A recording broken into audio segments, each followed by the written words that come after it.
3 minutes. I thank my colleague for yielding me the time and for his support of the bill, and thank the majority side also. I don't represent the area where this airport is located, but Greg Walden and I represent two of the largest, geographically districts in Congress. And, the problems that are created by the lack of air service to Klamath Falls, the gentleman has already well documented. It's about a 4-hour drive to Portland, which is the nearest place where you can get a variety of hubbed destinations out of there.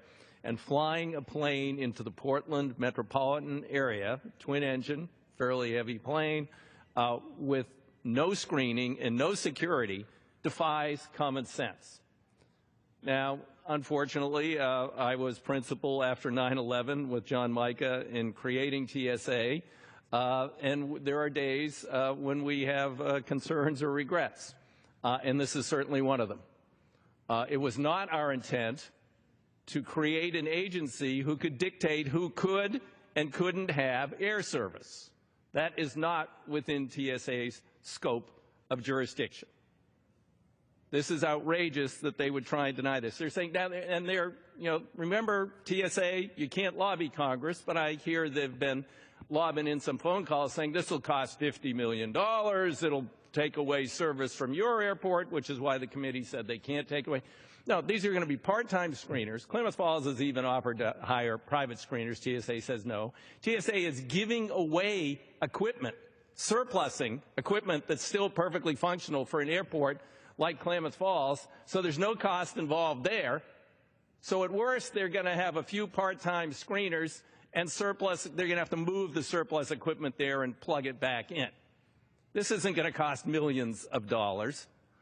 This is plain and simple a common sense approach to how we will make our entire system safer and also provide what small cities need.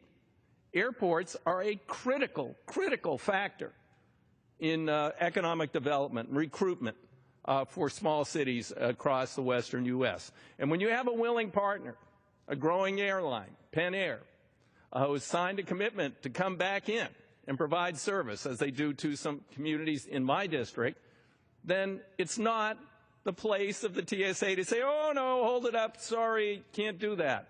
And Penn Air probably wouldn't even be willing to provide the service without screening, because what would their liability be if they are flying unscreened passengers on a commercial airline? And I'm not even sure what the FAA would have to say about that.